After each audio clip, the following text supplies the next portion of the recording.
Hello friends, it's Audrey with Odds and Ends and welcome to hashtag Creepy13. This is Saturday the 13th and it is time to post something creepy.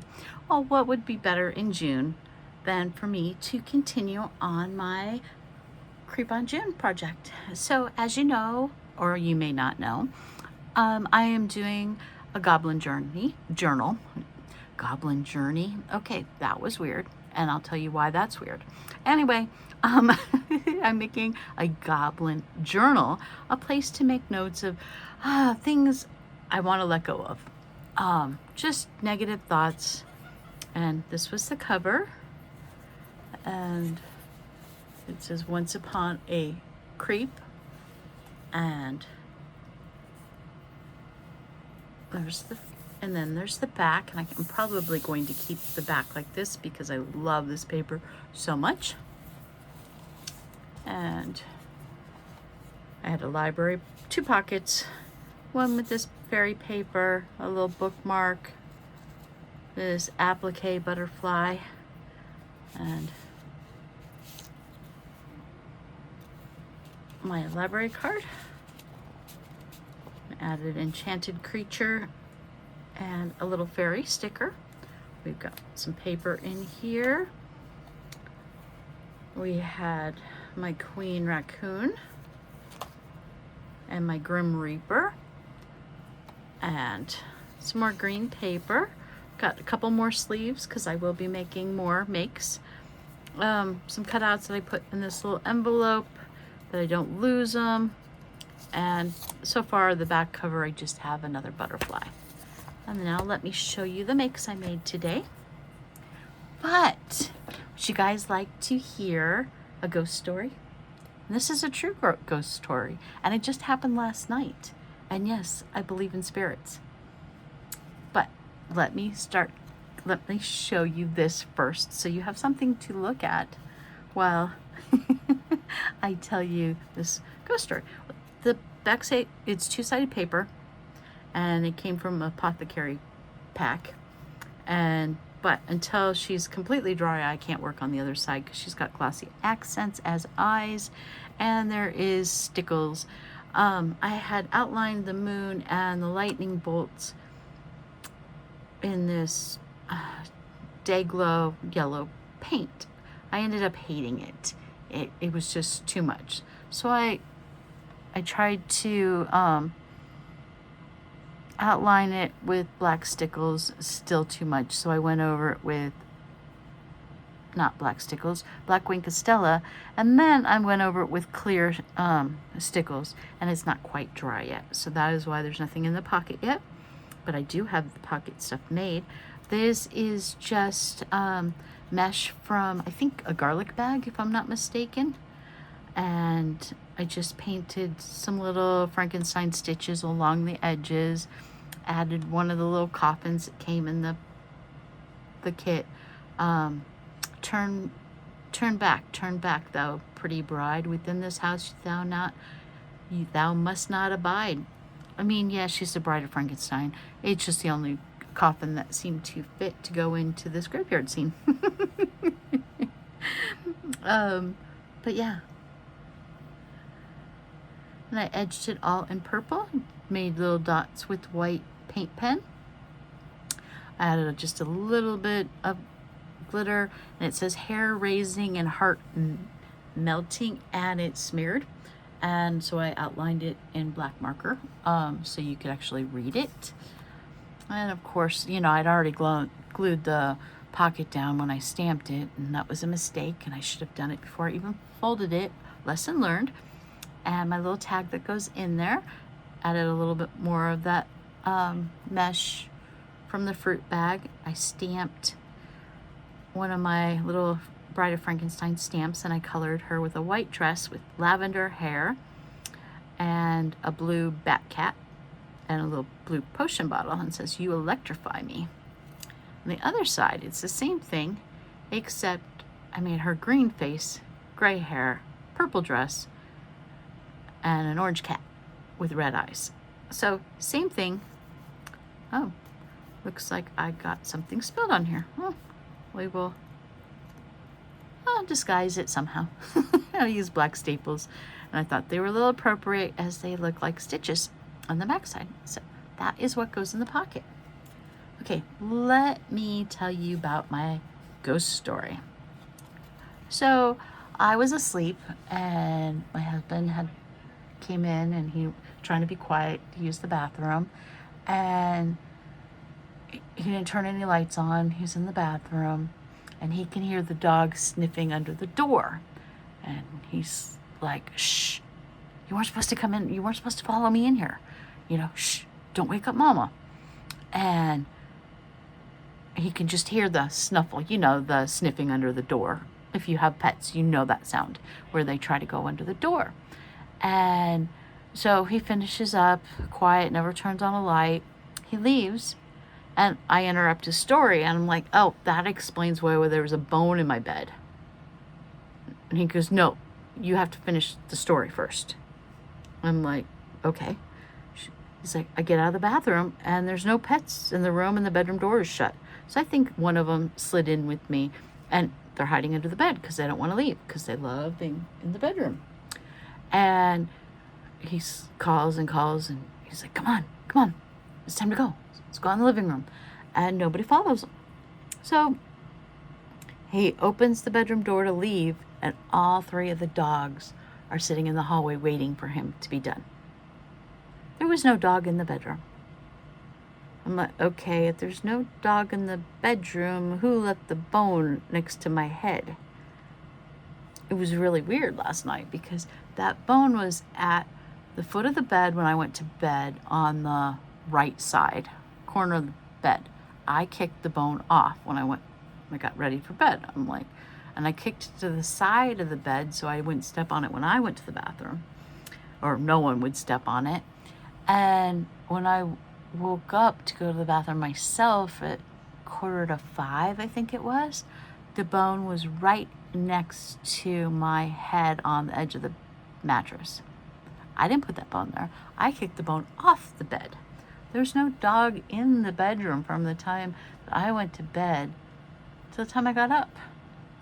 So it was a large dog, because you can definitely tell that it sounded more like Opal sniffing under the door as opposed to our two little dogs. And we think that Lucy, our black lab, came to visit us last night because that was her bone. And yeah, we are definitely convinced that Lucy came to visit us last night. We've been talking about her a lot lately, so it kind of just makes sense. But yeah, my husband is completely freaked out. I just think it's funny. Although I'm like, why couldn't she give me one of her fuzzy toys? That bone hurt when I rolled onto it. Not my favorite toy in the world. So let me show you my other one that I make. Eyes are still wet. And I did the Franken creatures on here. And I just figured, before they made the monster, he had to practice on animals, right? So we have a raccoon and a fox Franken creature. And the page was a little too khaki for me. Now, I do live in the desert, but I'm not into neutrals. To me, a neutral is green. Tan, beige, cream, white, blacks, not such my vibes, but I did like the page. So I'm like, okay, what can I do to jazz it up? So I added the copper and the gold, which has a green tint to it, on the edge, and then I wanted to balance it out. So I got this decorative sticker roll that I have that has the little very light stars on it, just to add a little bit. And then I added the glossy accents that are still not dry because they take forever, and I don't care if it is 110 outside. It's not 110 in the house, so they do take a little bit of time. And I can't put them in the sleeves because obviously that will get all glued up. But since it is the 13th and we are doing Grimm Tales, I bought a deck at Barnes & Noble today. And it is a tarot deck, obviously, because that's what I like. I prefer tarot over oracle decks. And it is the Grim Tales Tarot. Now, I was trying to debate between this one and the Disney Fairies. And the Disney Fairies, it almost came home with me. But since it is the 13th, this one won. I'm like, yes, much better subject matter for today. And I'm really, really hoping I like this. And yes, I have 5 million decks. Do I need another deck? No. But it's my treat. And I had overtime this week, and I was treating myself. I like the magnet box. Ooh. And it looks like, kind of looks like Alice tights, but Wizard of Oz, Dorothy's shoes.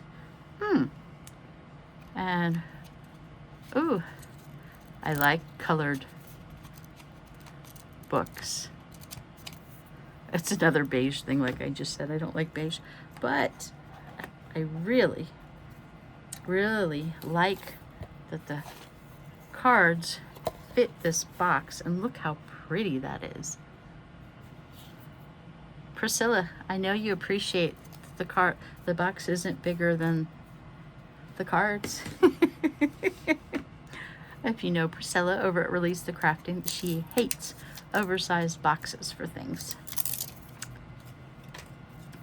Ooh, we got flying monkeys on the back. I love these cards.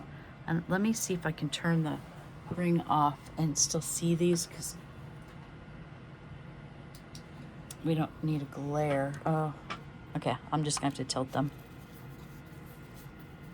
and just lift up. It's too dark. Hang on. We'll tilt. Okay.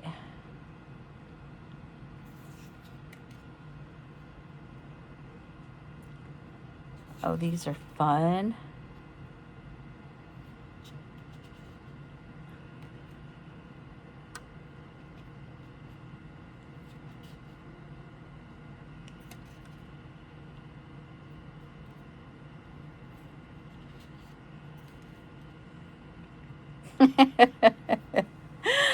Oh, praying mantis. Oh my goodness.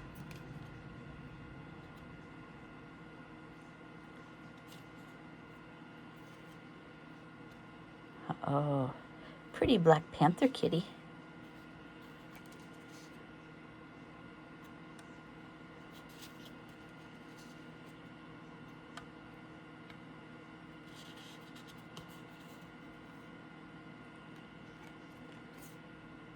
Oh, my second spider web wheel.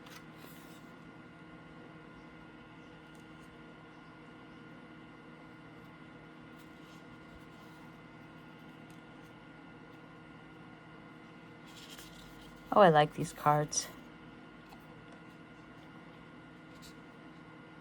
Now that is awesome.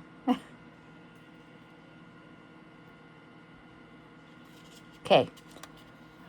Most creepy card yet, I will say. Oh my goodness, what a fun little devil.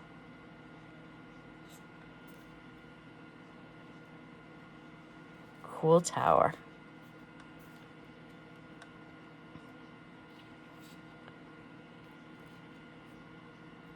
Ooh, cool moon.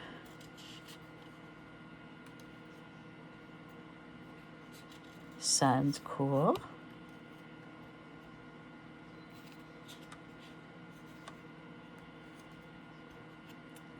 These cards came from Barnes & Noble.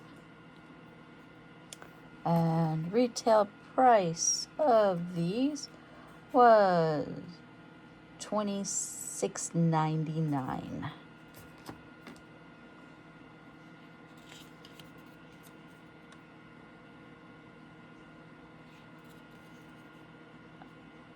Oh, I'm so glad they have pictures for each card.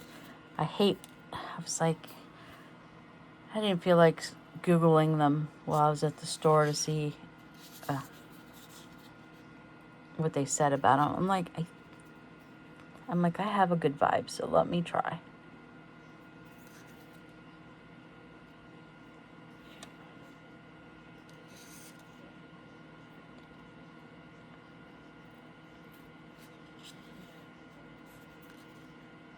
Now they kind of have to have the words on them because I don't see much symbolism.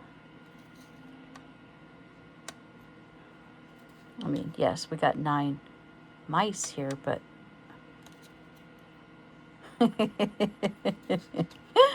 oh, that's great. Okay, I get the cup there. Cup here.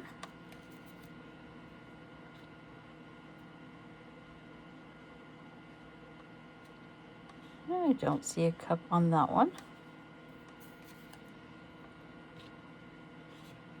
Okay, I see the cup there. Okay.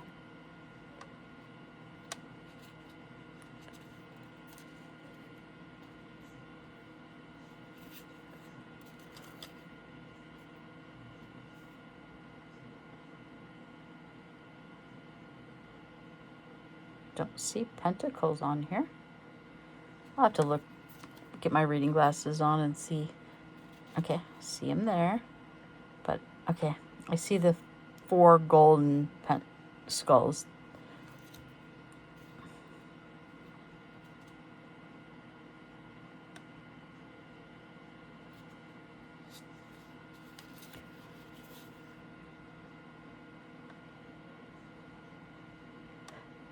That's a pretty cool, creepy card.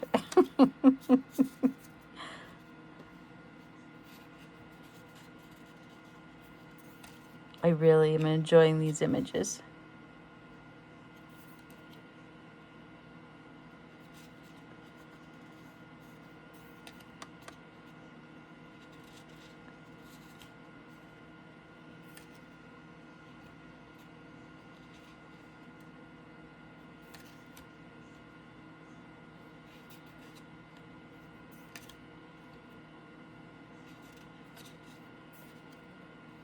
Ooh, how fun is that? Oh, I like that.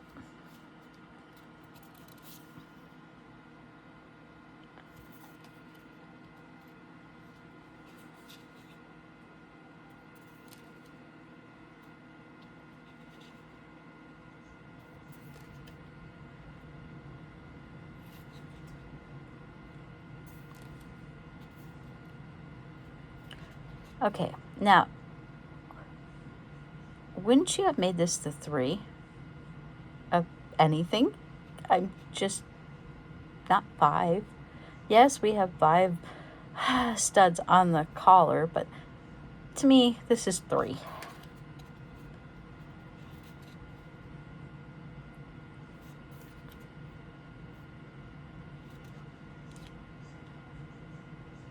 Do 1, 2, 3, 4, 5, 6. There's 6. So there's, okay, there's 7. Itty bitty teeny one way back there. Okay.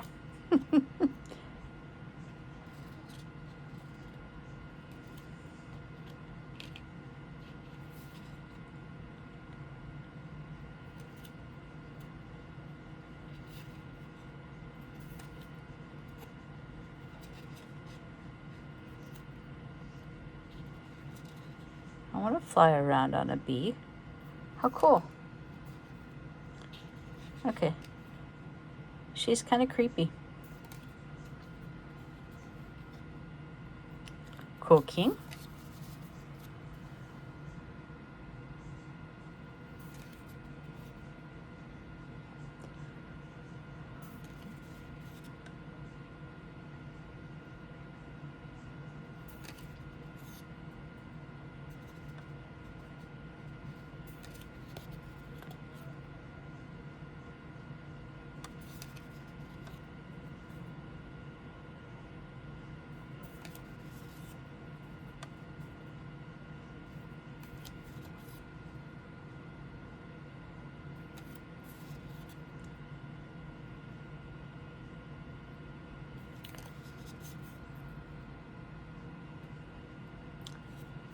Okay, I do not regret buying this deck. I do want you to know that I did go to Savers today to go see if I found any cheap decks. But I didn't see anything at Savers I wanted to buy. It's a cool king too. However, my husband, on the other hand, did buy. He bought a new card shuffler that does, I think he said 6 decks of cards at once. And then the other one had broken that he'd had that just does the standard 1 deck of cards. And then he also bought one of those spinning poker chip turnstile things. And yeah, he was quite happy that we went in there. Let's see. Let's read Wheel of Fortune. A turn of the tides, an end of one season and beginning of another, change of fortune, good luck. This card represents the great turning of life's seasons, an ancient pattern of change, fate, and chance. It reminds us that nothing stays still, victories rise, hardships fall, and the rhythm and dance continue. Changing cycles, a change of fate, the wind spills with wild mystery, moving to its own invisible pattern, often outside your control. It asks you to surrender with faith rather than fear. It teaches resilience, adaptability, and hope, encouraging you to befriend endings as a new beginning. When the wheel appears, it invites you to release your grip, trust the momentum, and remember, you're woven into something far greater than you know. Now, that's a nice message. I'm good with that message. And then it's tells you what the suits mean and all that fun stuff. The only thing, did I see? Sample spreads. Let's see how many they have. Got a daily draw, the Trinity, the Witch's Broom. Okay. Not a lot, but enough. But I do appreciate the colors in here. Anyway, thanks for watching, everyone. It was a fun Creepy 13 day, and I will see you all on the next one. Have a wonderful Saturday, and I may or may not see you tomorrow. I'm not quite sure. Okay, talk to you later. Bye. It's Audrey from Odds and Ends, and I appreciate you tuning in. Thank you. Bye.